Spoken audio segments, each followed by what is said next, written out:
Hey everyone, thanks again for joining today for yet another webinar on this time Ethiopia. I'm Tad Bradley from the Kusini Collection. I'm joined today by my colleague Gretchen in Denver, who will be helping us out on this presentation later today, as well as one of our senior guides with Travel Ethiopia, Ashenafi Sileshi, better known as Ashu. So Ashu is joining us actually live from Addis Ababa, and we're really excited to have him with us. How are things in the evening over there, Ashu? It's a cold day and night actually now in Addis. It's raining. Well, it is the rainy season, so I guess that Yeah. is to be expected. Thank you so much for joining us today. Today we had advertised this as an Addis Ababa Barhir Dar deep dive, but we're actually going to focus strictly on Addis Ababa because we do have so much material, and also because Ashu is going to give us a bit of a 30,000-foot view into the history and the culture of Ethiopia, which is fascinating, and we could spend hours, in fact, you could spend a career learning about the history of Ethiopia and the culture, but today Ashu is going to compress that into about 10, 15 minutes, and then we'll dive into Addis Ababa as well, and we'll catch up on Bahir Dar on another day. So on your screen, this actually is not Addis Ababa. That is Haralta, which will be a later deep dive. But as you can see just from that photo, the stunning beauty of Ethiopia that you and your travelers can experience while visiting. And here it is, another beautiful photo of one of the rock-hewn churches in Lalibela. And I think this sentence really does summarize what makes Ethiopia so incredible.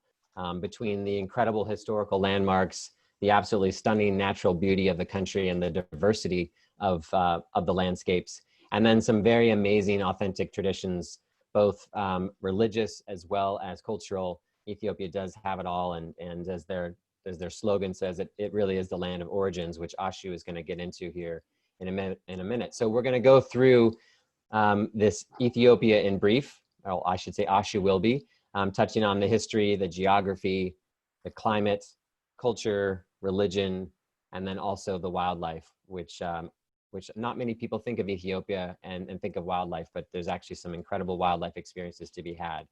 So I'm going to turn it over to Ashu here to take us through this 15, 20 minutes deep dive into the history of Ethiopia and the culture of Ethiopia. So Ashu, over to you. Oh, thank you very much, Chad. It's a pleasure actually to join you guys on this webinar.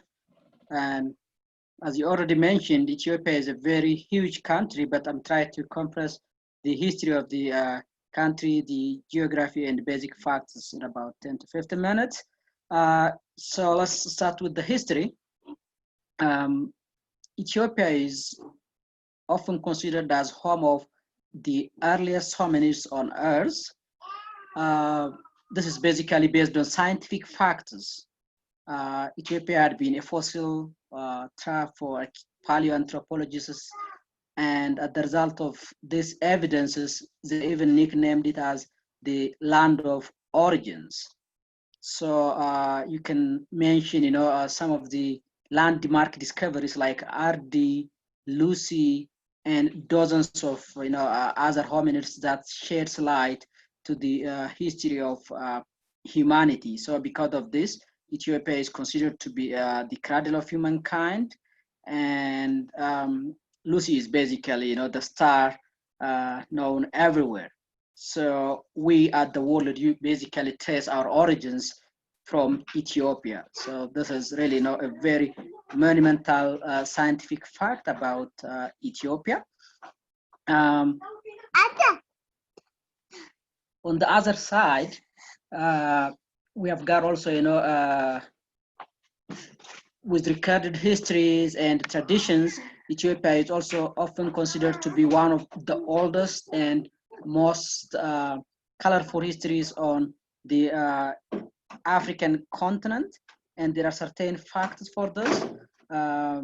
When you see, this country, it's the only African country never colonized, so that helped this nation to keep its authenticity and vibrant history.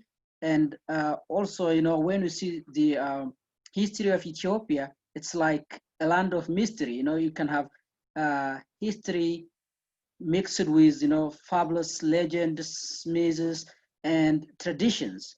And one of this very fascinating traditional history of Ethiopia is the legend that connect Ethiopia to King Solomon of Israel. There was a queen by the name of Queen of Sheba who was said to have been visited King Solomon, and upon their relation, she gave birth to a child named Menelik, a son by Solomon, who established one of the longest ruling dynasty in the history of the world. The last emperor to trace this lineage was Emperor Haile Selassie. So the Solomonic dynasty ruled Ethiopia all the way to 1974. That's why the history of Ethiopia is, for most part, is considered to be monarchy. And after that, actually, between 1974 to 1991, the communist government came to the scene, and it's called the Derg. And the communist government was overthrown, partly, due to the disintegration of Soviet Union.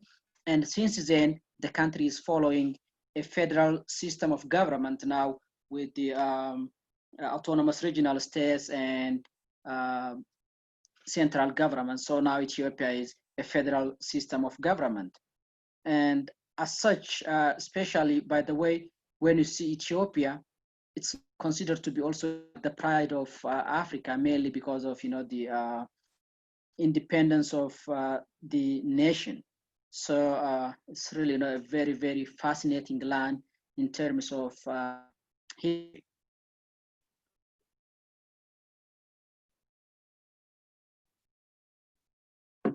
You hear me? Yeah, we can hear you again, Ashu. We lost you just for a minute, but you are back. Oh, okay. Go ahead and continue on into geography. All right. So coming to the geography of the country, again, equally, the geography of Ethiopia is very, very fascinating. To begin with its location, Ethiopia is located in the Horn of Africa, sharing boundaries with the Sudan, South Sudan, Kenya, Eritrea, which used to be part of Ethiopia all the way to 1991, South Sudan, Somalia, and Djibouti. So Ethiopia shared boundary with this nation, and Ethiopia, as of 1991, was a landlocked country. With the secession of Eritrea, it lost its important ports. So this is the largest landlocked country in the world. And so the main gateway is basically, flights. So this is really, one of the things that you can find about Ethiopia. By the way, in terms of population, it's the second populous country in Africa after Nigeria. But when you see Ethiopia, really, from a geographical point of view, it's actually, a country blessed with a very extraordinary landscapes. You have got really, very, very unique topography and great geographical diversity. You have very amazing, variation in terms of really, elevation. And we have got really, high mountains, and therefore, this huge altitudinal difference actually marks Ethiopia truly as, land of contrast and, of course, extremes. We have got vast lakes, including like Lake Tana, which is really, the largest lake outside the Rift Valley, chains of Rift Valley lakes that almost divide the country into two important parts. And we have got very towering mountains, including like, the Simen Mountains, the Bale Mountains, which actually gave Ethiopia a name as the roof of Africa. And of course, the other important feature is you have got also like sinking depressions, like, you know, in the Danakil. So when you take into account all these factors, it truly gives you a land of contrast. Mount Ras Dashin, which is actually, you know, located in the Simen Mountains National Park, is the highest peak in Ethiopia, with about 4,550 meters above sea level. And of course, it is also considered to be the fourth highest summit in Africa. And then on the same part, you have got the Danakil Depression, really, which is about 130 meters below sea level. This is nicknamed as the hottest and lowest place on earth. I mean, life is really very, very hard there. And so this one really, you know, gives us Ethiopia as one of the most diverse nation in terms of geography too. By the way, we have got also a very, very spectacular geographical happening in the Rift Valley. So the Ethiopian Rift Valley is part of the Great East Africa Rift System that stretches from the Red Sea coast all the way to Zambezi Valley. And the Ethiopian section actually ends at the northern part of Lake Turkana in Kenya. And this Rift Valley divides the Ethiopian highlands into two important massifs: the northwestern massif, dominated by the Simen Mountain, and the southeastern massif, dominated by the Bale Mountains. And you can see here, you know, in the background, the jagged peaks of the Simen Mountain, which is really very, very breathtaking scenery with diversified land formations. Actually, it's also its existence to volcanic activity, but really, you know, it's very, very amazing. And coming to the southeast, you have got the Bale Mountains. And when you go to the Bale Mountains, the Bale Mountain is also blessed with one of the largest Afro-alpine habitat on the entire continent. And also you have got cloud forests, like, you know, the Haranna forest, as you can say it. So the Haranna forest is one of the cloud forests, and it's really, you know, also center of endemism. And generally, though we have got actually, you know, altitude at the main modifying factor of climate, we have got really, you know, diverse climate also due to the altitudinal difference in the various part of Ethiopia. Therefore, climate varies greatly by region. If you go to the Simen Mountains, and like, you know, the Bale Mountains, it's really, you know, very, very cold, and even sometimes drops to freezing at night. And when you go to the Danakil Depression, really, you know, it's heats over 120 Fahrenheit. So you can see, again, you know, the extreme variation in terms of climate. But thanks to altitude, because you know, most of Ethiopia is mountainous and highland, the country enjoys a temperate type of climate. So really, for your information, over 80% of Africa above 3,000 meters is found in Ethiopia. So that's why we say the country actually, you know, consists a high plateau, basically, you know, that also results in a pleasant and moderate climate. Generally speaking, though the pattern of climate is undergoing drastic changes in the last decades due to global warming, we have got two distinct seasons in Ethiopia: the wet and the dry season. When you see the dry season, it actually stretches from October to May, but this is actually, you know, also interrupted by short rains in March and April in the highlands of Ethiopia, though the southern part, like the Omo Valley, have got, you know, its own different rainy season. This dry season, October through May, is really, you know, one of the best time to visit, you know, Ethiopia, because you know, temperature, as it was modified by altitude, it is there is no rain, but the temperature is really, you know, very moderate. And so this is one of the time that is highly advised to visit Ethiopia. But when you go to the lowlands, like the Omo Valley, the Awash, and some of the northeastern part of the Danakil, it's really, very hot, and uh, basically the temperature almost exceeds 105 degrees Fahrenheit. And coming to the main rainy season in Ethiopia, the main rain season or wet season in Ethiopia stretches from June to September.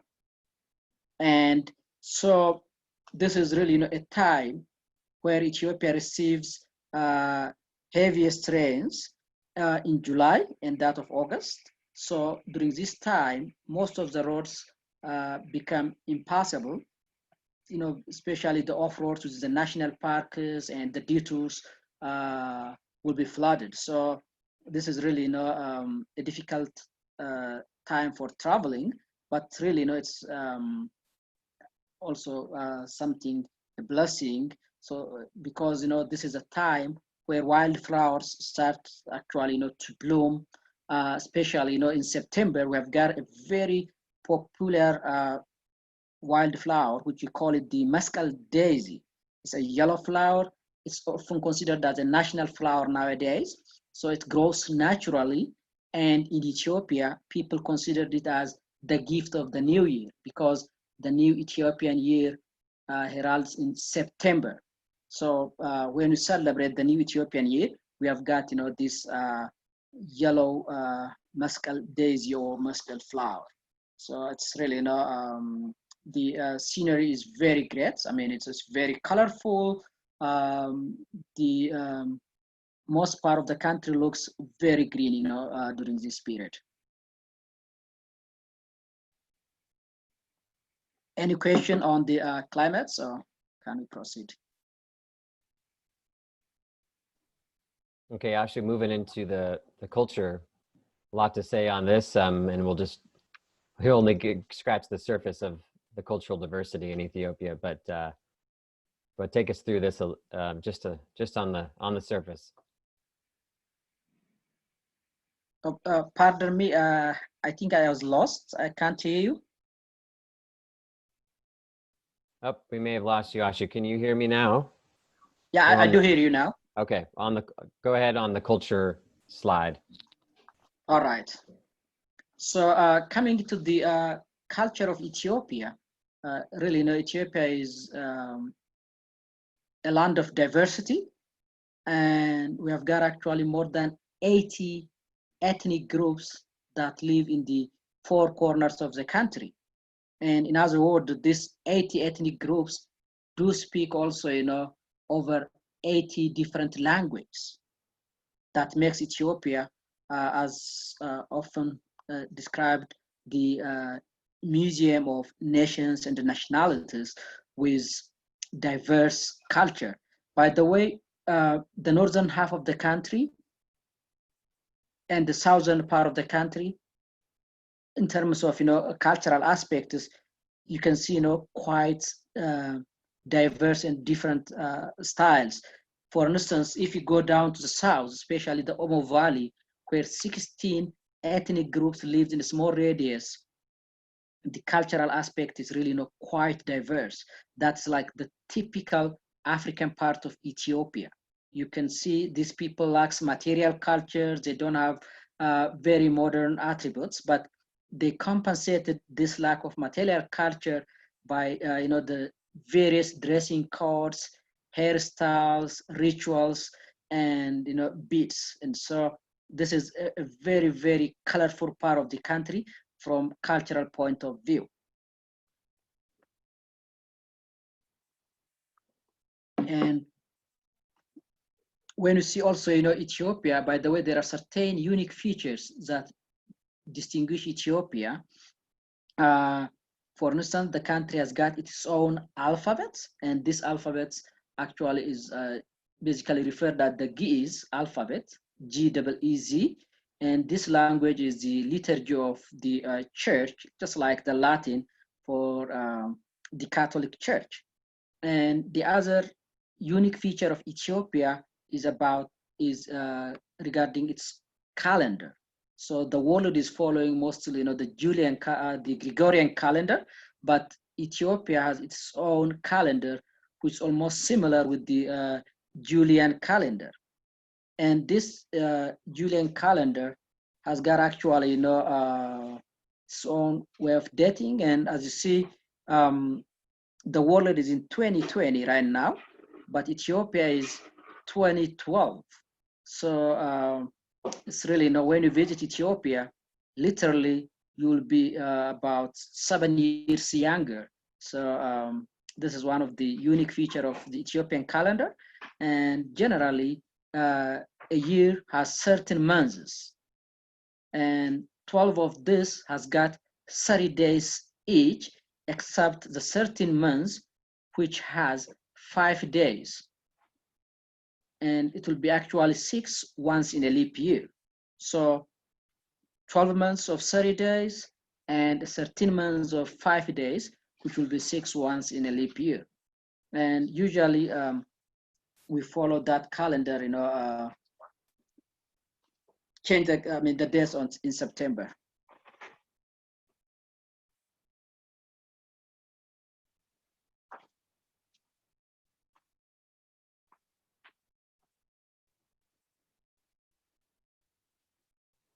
So Asha, you're about to celebrate the new year in a few weeks' time in September.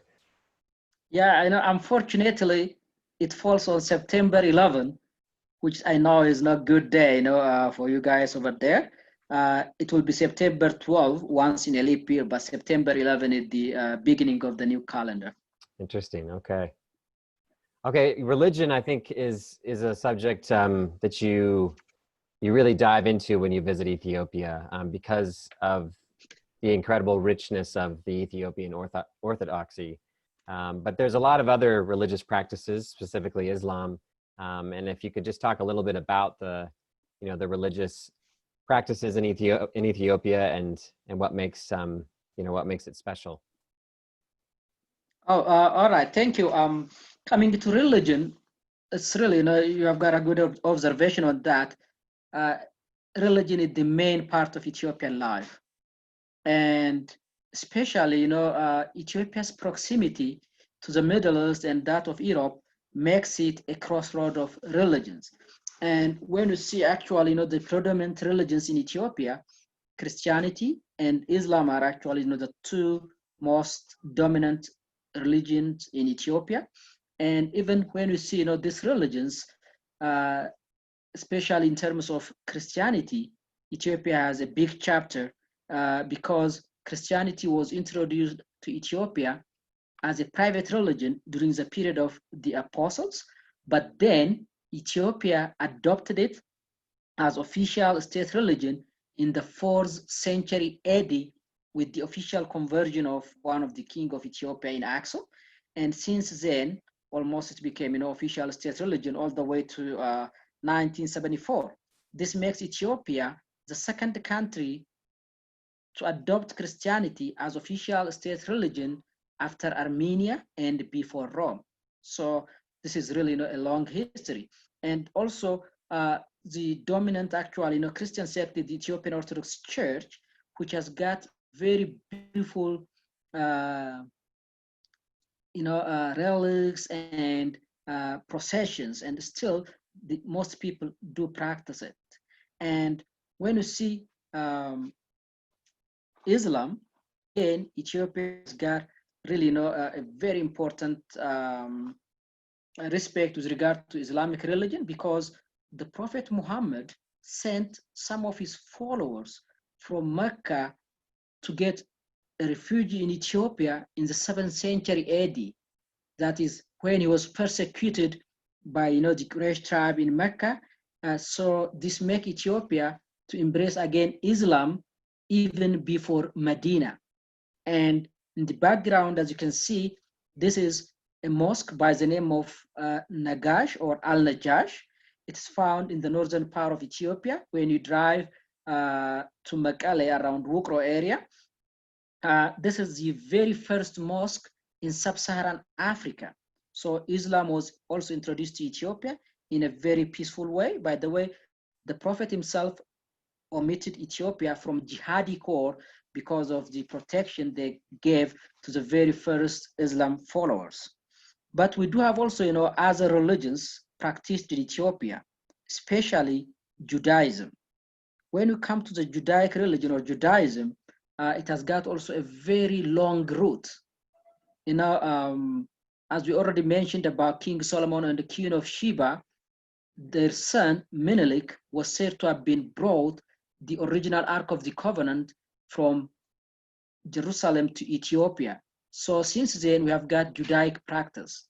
And even nowadays, when you see the Ethiopian Orthodox religion, since it was founded on the base of Judaism, we have got so many elements incorporated into it. And we have also used to have so many people who traced their lineage back to Israel. We call them Beta Israel or the House of Israel. Most of them were actually moved back to Israel, but still you have got their synagogues in different parts of the country, especially around Gondar. And also when you travel to the remote places like the Omo Valley in some of the western part of the country, we have also people who practice traditional religions. These people actually use the natural phenomena, and they attach these practices in terms of rain, fertility, health, fortunes, and so forth. So generally speaking, Ethiopia is really a religious country with so many elements embodied into their culture.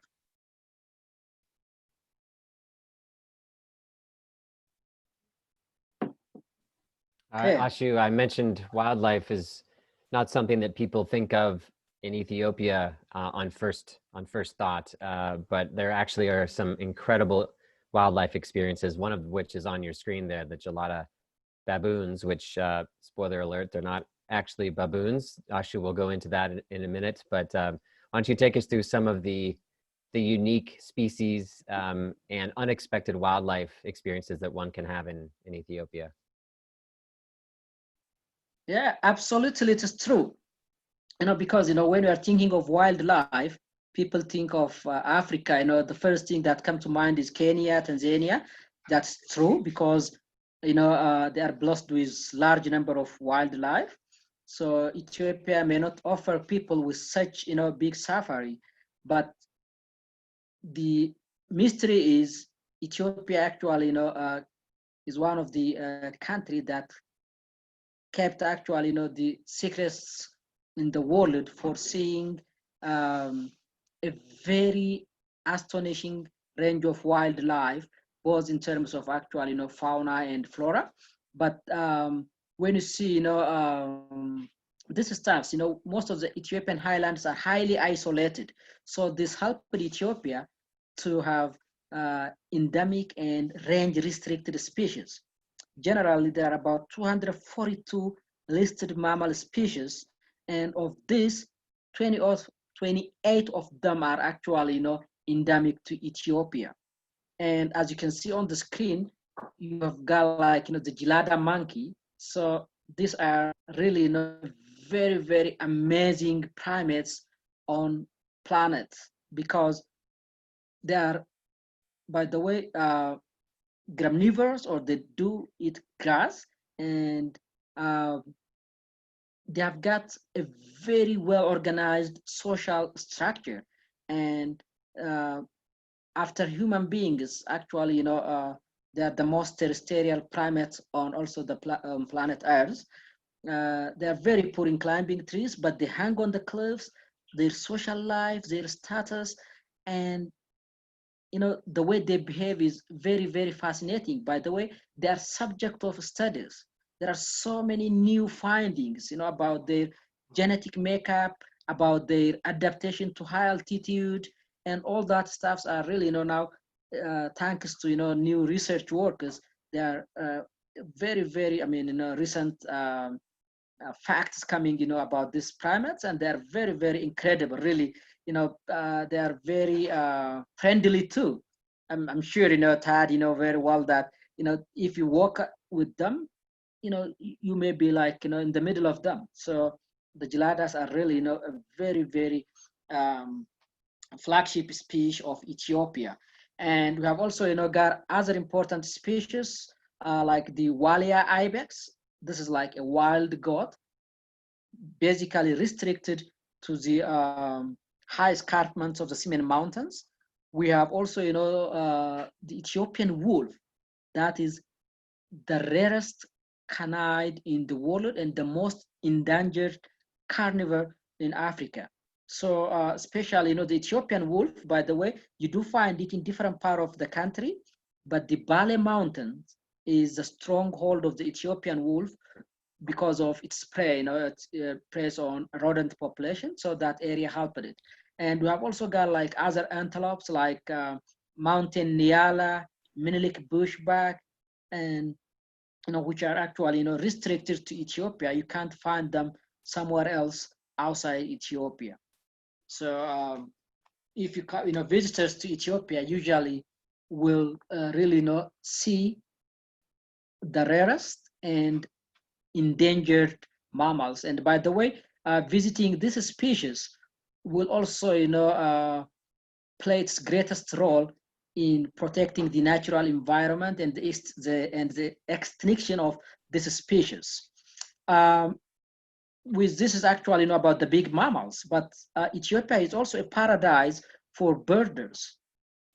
It's listed at the fourth important habitat for bird watchers in Africa. And when you see the bird species in Ethiopia, there are almost about 800 plus now. Really, it's coming to about 863 species, of which 30 of them are Abyssinian endemics, or some of them actually you can find them in Eritrea. That's why we call them Abyssinian endemics. And interestingly, in any trip, by the way, on a pure birding trip of 2 weeks, people can spot over 450 species, which can also be easily photographed. So that makes actually birding in Ethiopia very special. So ornithologically too, Ethiopia has got, a good well, but it's not really well promoted. Thanks, Ashu. That was a great snapshot into a little bit of the history, the background, some culture, smattering of religion, and a teaser on the wildlife. Next week in our Gondar and Simien Mountain webinar, we'll talk a lot more about the wildlife in the Simians in particular, where you'll find the geladas, the ibex, and a whole host of birds as well. So stay tuned for that next week. Gretchen and I are now going to go through a kind of tag team some important information and reminders about visiting Ethiopia. I'm actually having some work done on my house, so I may you may hear some pounding in the background, in which case I'll turn it over to Gretchen, but we seem to be okay for the moment. We'll go through these real quickly as I know we need to get to Addis Ababa, but visas are required for Americans. And Gretchen, you can maybe speak to the e-visa process, which I know you've done the last couple of times you've visited, and it's Yes, super easy. I would highly encourage people to do the e-visa online in advance of travel. You need to do it probably about a month out, but the turnaround, in my experience, has been less than 48 hours, and you breeze through customs as a result. You can still get a visa on site, but unless there is some prohibitive reason or someone doesn't have a computer, I would say this is the only way to go. I'm going to turn it over to you, Gretchen, as construction is getting a little bit loud here. So okay, no problem. Just in terms of prepping your travelers to visit, it's good to note that in Addis, the traffic can be absolutely awful. And I mean, epic on a scale I had only ever experienced maybe in Sao Paulo in Brazil. So people just need to be patient. It takes a little time to get back and forth to places, although getting to many of the city hotels back and forth from the airport isn't too bad. A yellow fever vaccination is recommended by the CDC, and malaria is present in some of the lower lying areas, so people should definitely consult with a travel doctor before going to Ethiopia. Credit cards can be challenging outside of Addis. That said, where they are accepted, I would recommend carrying a Visa card. ATMs are available in most of the larger cities, and it's really a lot easier to just have beer, the local currency, and it's pretty easy and manageable. Baggage limits are similar throughout Africa. So in Ethiopia, it's 44-pound limit for domestic flights. Etiquette, I think, is something really important to cover because of the deep religious belief and culture in Ethiopia. There are some things that are really important to note. Women should bring a scarf to cover their head for church visits. Shorts are not appropriate for going into churches for men or women. And also, going into churches requires removal of shoes. So bringing pairs of throwaway socks like airplane socks are really helpful. So you can use them several times in one day, discard them, and use another set. For example, when you're going through the churches, the rock-hewn churches of Lalibela. The one other thing to prep your travelers for is that accommodations that are outside of Addis really vary greatly, but they are not up to the luxury standards of East and Southern Africa. There are some higher end kind of 4-star places, but to see some of the sites, there are going to be hotels that are going to surprise your travelers. So I would just definitely set that expectation.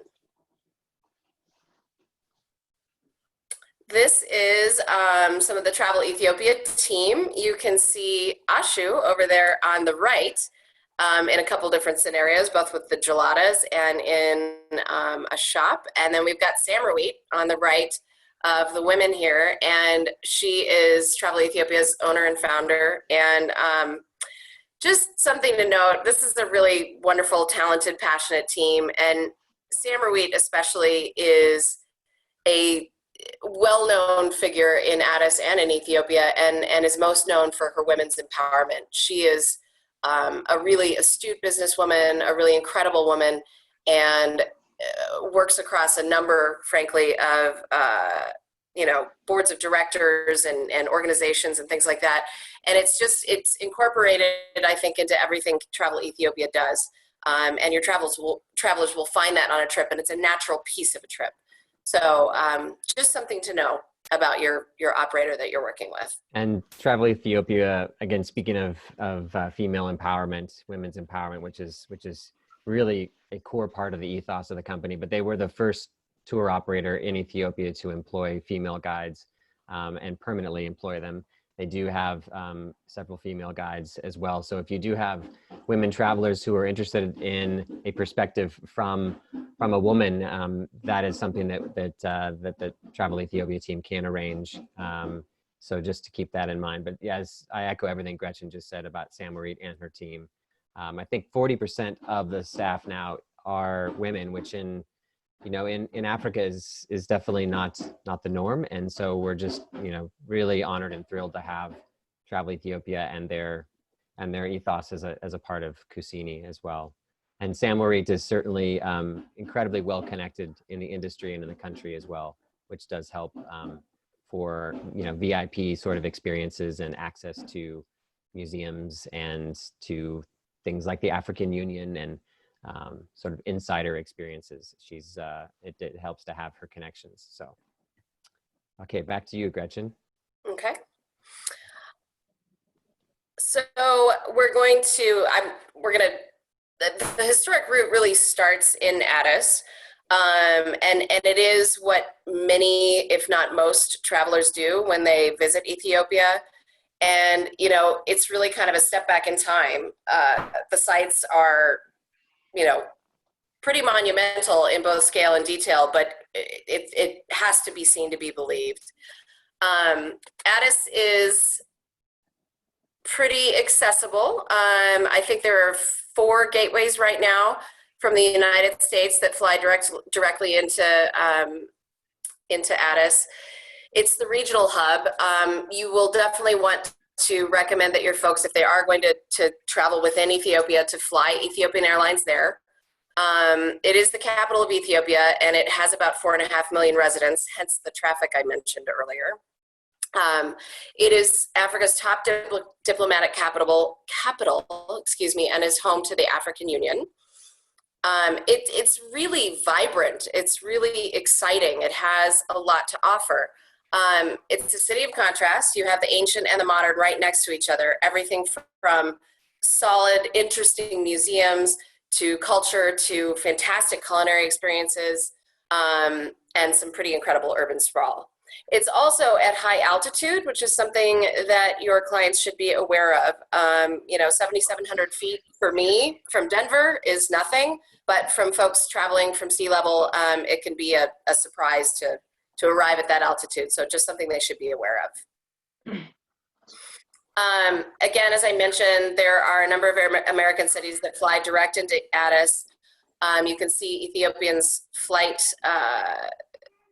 map here. And the reason I mentioned that flying Ethiopian internationally is so important is that when you arrive or depart on Ethiopian, it does not have to be round trip, you get a very significant discount on internal flights to the tune of 25 to 50%.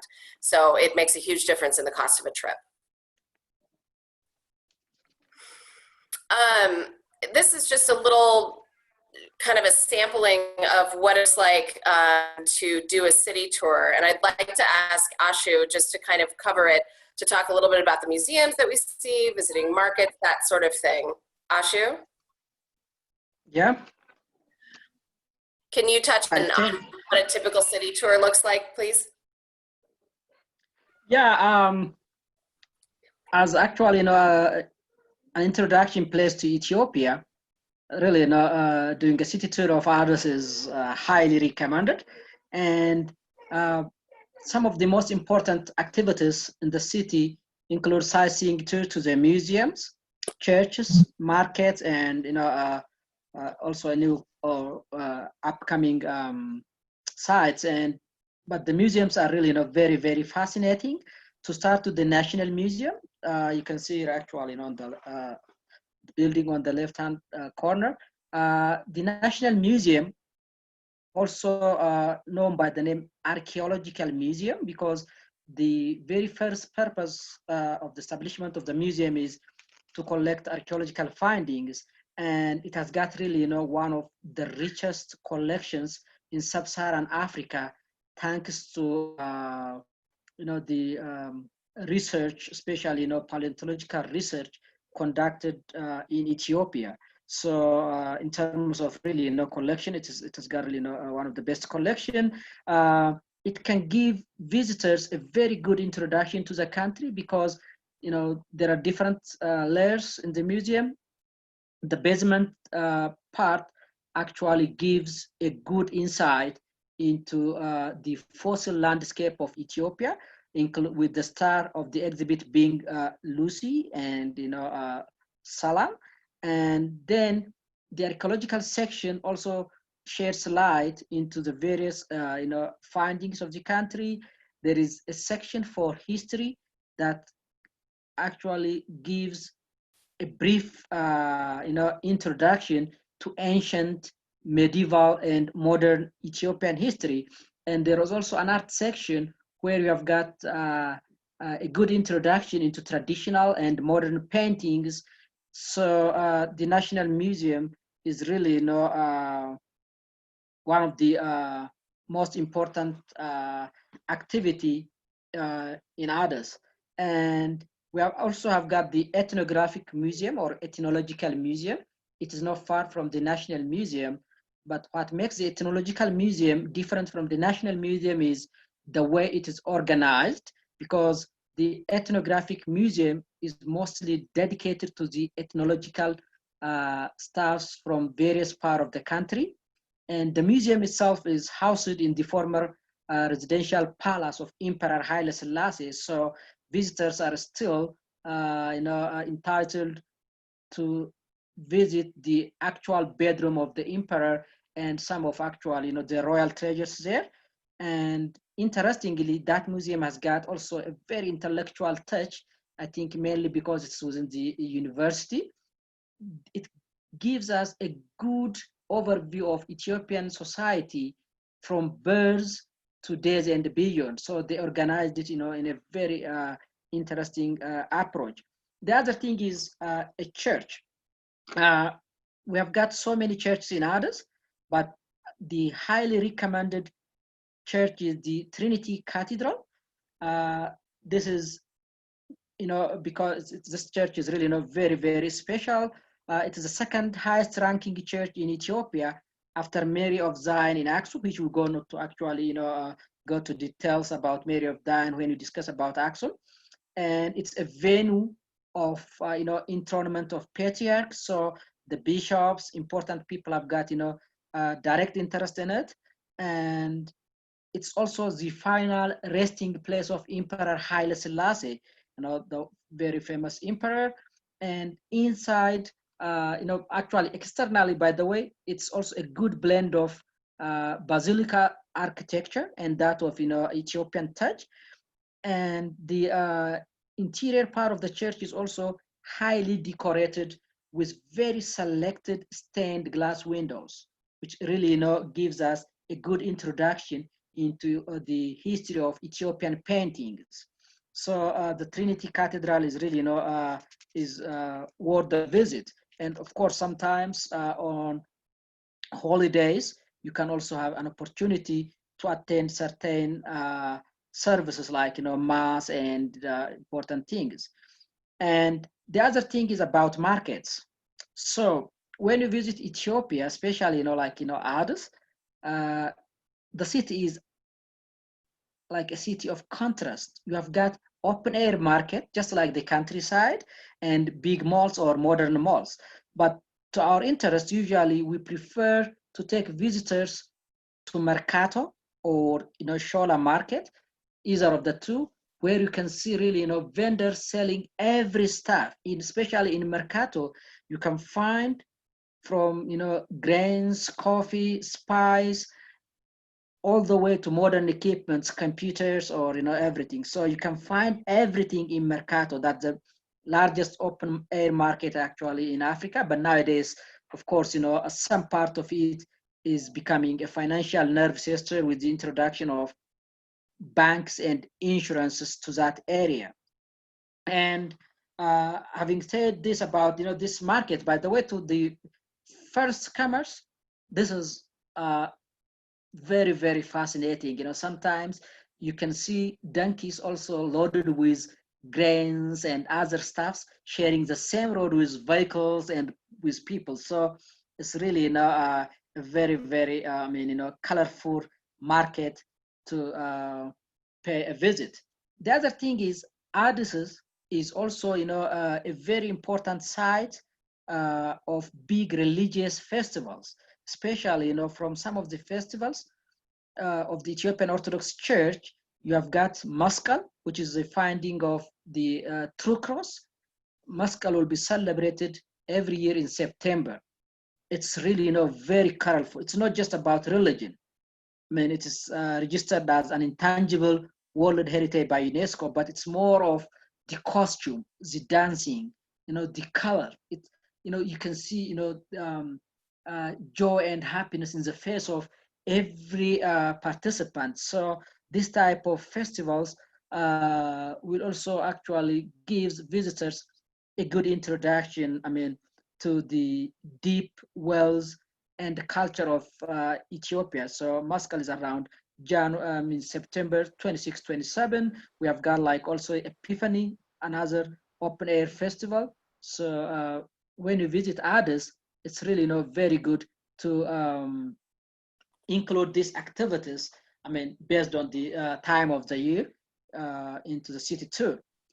The other thing is, in addition to this, we have also got different sites to incorporate, like the Unity Park. The Unity Park is a very recently opened venue to visitors within the Grand National Palace of Ethiopia.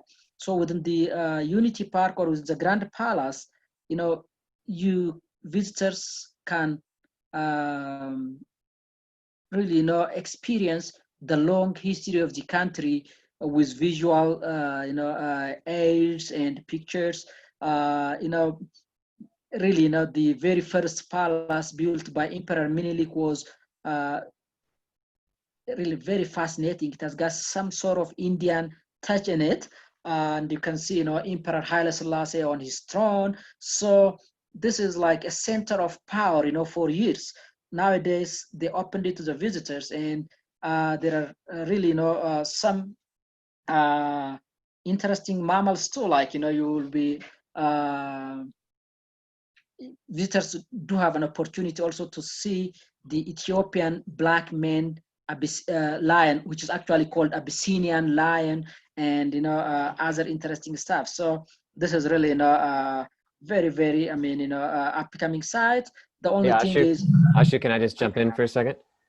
yep. Just on Unity Park, as you alluded to, this was off limits to anyone except for dignitaries and Ethiopian government officials for decades and decades until last year.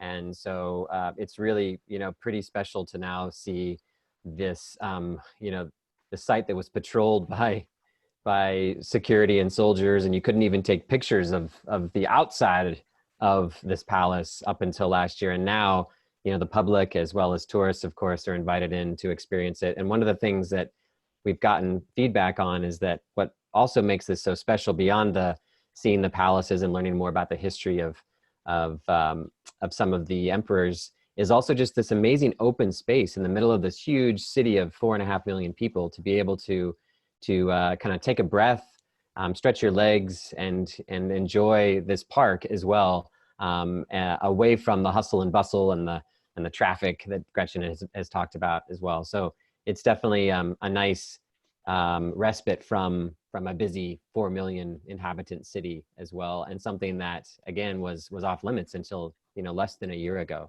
So pretty exciting to see this be opened up. And then I know we're just in terms of time, Ashu and Gretchen, we're trying to finish this up in the next 10 or 15 minutes. Thanks for everybody for sticking around. I know there's a lot of content here. But Ashu, if you could just briefly give us the quick update on Mount Intoto, which is the viewpoint and a mountain outside of Addis that has also recently been redeveloped. There's a lot of these new developments happening on the tourism side of things, which are really exciting, and this is one of them. So Ashu, you can tell us the latest on Intoto. Oh yeah, thank you. Intoto is also, like part of the Prime Minister Development Initiative. So this area, we used to go there simply for the viewpoint of Addis, but nowadays, there are amenities and different, activities included into this area. It's really, a very commanding place to have, a great view of the countryside, and also, the city itself. And now, there are very good walking or pathways that connect actually, some of the facilities there, and visitors can have coffee, lunch, or walk through, the breathtaking scenery, smelling the eucalyptus. By the way, the whole terrain of the area is covered with eucalyptus and some of actually, the indigenous trees. So this area is really becoming a very, very popular destination, not only by tourists, but also by the locals. So it gives, especially, the inhabitants of Addis, a good retreat, and it's very, very, peaceful place now. And there are so many activities, including horse ride, biking, and also, as I said, there are facilities where visitors can break their trip, and have, coffee or enjoying the view of the country. So you can go on a nice also, little another important development. You can go on a stroll through the forest and then have a beautiful view of Addis with a cup of Ethiopian coffee in your hand. Sounds pretty ideal. And that's probably a half-day activity, Ashu, or it could be a full day. But generally, do you do it as a half day? Well, in terms of the activities, so like Mercato will take time, by the way. So if it's basically a full day activity if you include all those things, because unless we started about 8 like a.m. Ethiopian time, literally almost it's a full day activity, the whole thing. But if we take off some of the like the ethnographic museum and add this activity, it can be doable in a half day. Gotcha. Yeah, I meant Intoto is probably a half day itself. Well, definitely, yeah. Perfect. Like 3 hours, something like that will be enough. Okay.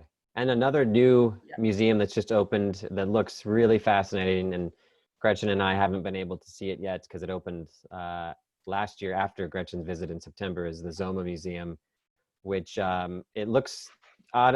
Ashu, you know, can correct me if I'm wrong, but it's really a museum that is focused on architecture and construction techniques of the ancient melded with the modern, and have some of these really fascinating buildings that incorporate variety of building materials from mud and straw, kind of traditional materials of mud and straw and stone, with more modern materials of wood and cement. But it looks like it's a real feast for the visually, with these very unique buildings and beautiful gardens as well. Yeah, absolutely. You know, this is really, you know, it was owned actually by two artists. So that's why it has got, you know, a huge artistic touch in it. It's a very environmental friendly place. By the way, the architecture, they were inspired by the life cycle of caterpillar. So when you come and see it from a closer range, you can see, you know, the caterpillar, which is like, you know, as a logo. And so they used that one, and you know, the different compartments incorporated, you know, the various cycles, and it's totally built, was built by hand with organic materials. So it has nothing, you know, of it has got any you know, modern stuffs on it. So it's really, you know, they were inspired by the vernacular architecture of traditional tukuls in Ethiopia, but they added modern touch into it.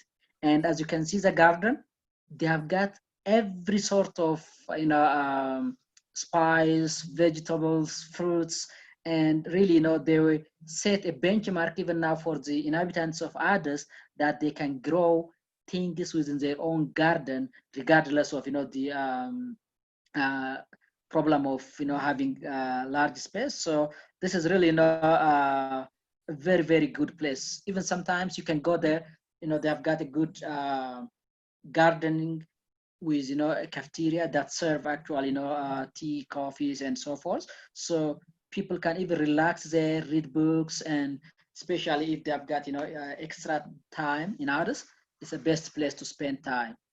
So it's like it's a pea patch of Addis Ababa. That's very cool.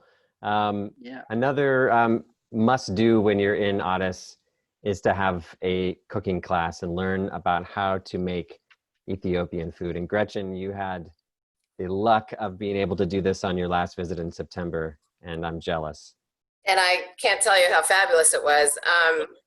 I think Ethiopian food can be intimidating for people sometimes. It's very different from Western food. It uses a lot of spices that people might not be familiar with, or if people aren't accustomed to eating lentils or haven't come across, you know, eating with their hands, using teff to scoop up the delicious, delicious food.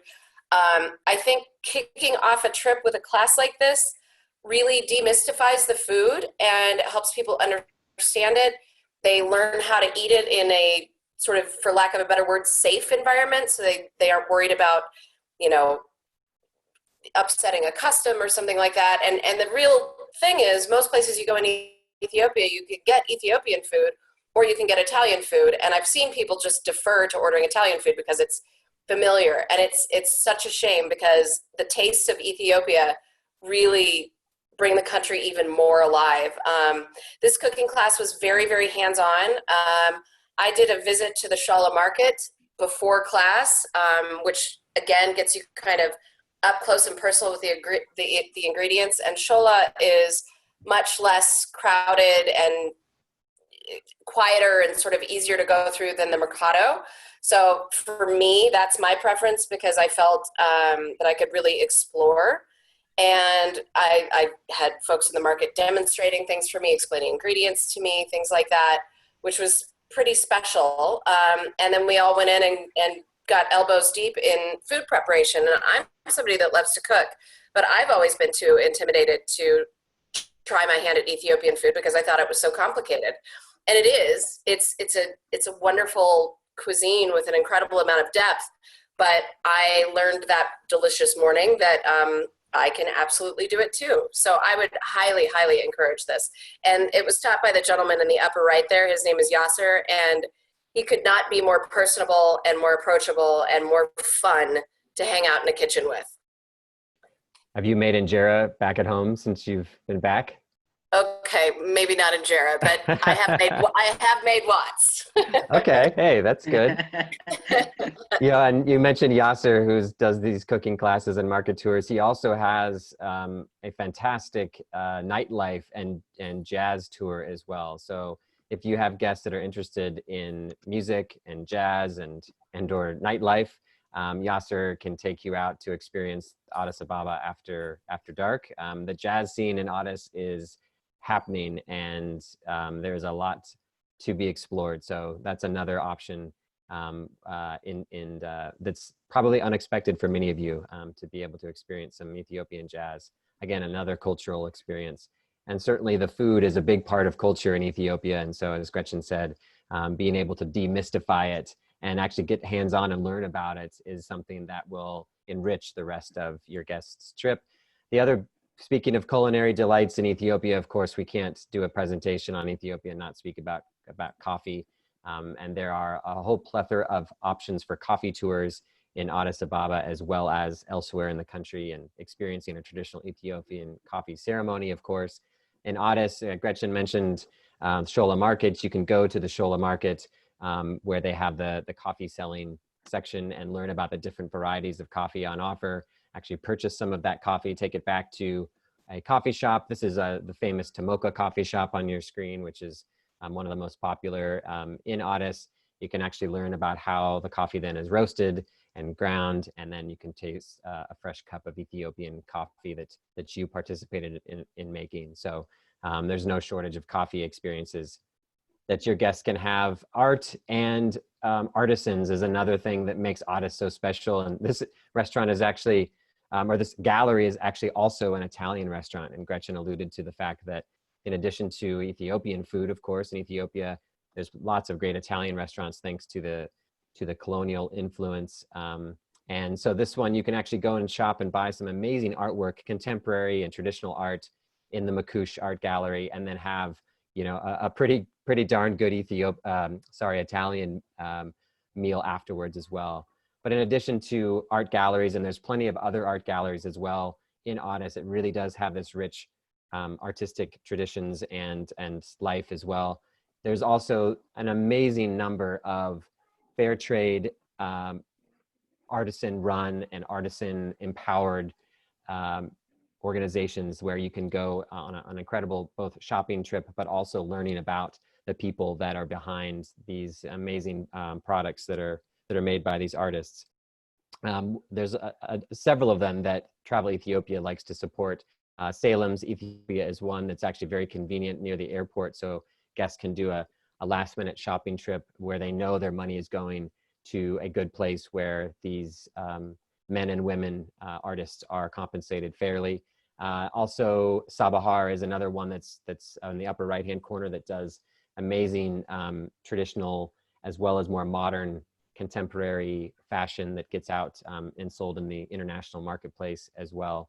And then Muya Abyssinian Crafts is another that I've visited in the past that has a variety of different products, including those lamps there in the bottom right. So kind of melding traditional Ethiopian basket weaving into lighting in your home. So lots of options for just if you want to do a quick shopping trip or to actually get a little bit more in depth and insider and learn more about the stories of these men and women that are involved in these artisan craft products. All right, we're going to finish up here. I know you've been here for an hour, and we thank you for hanging in there and being patient with us. And hopefully this was really informative and interesting. There's a lot to cover today, and we're going to round it out with some of the hotels that you will find in Addis. And on the top of your screen on the left-hand side is the Hyatt, which is a relatively new 5-star option in Addis. It's probably our go-to luxury hotel now in town. On the right is the famous Sheraton Addis, which has historically been the only true 5-star hotel. It has these beautiful gardens and grounds as well. But the price there is pretty significantly higher than just about any other hotel in town, including the Hyatt. So we do like the Hyatt for luxury travelers.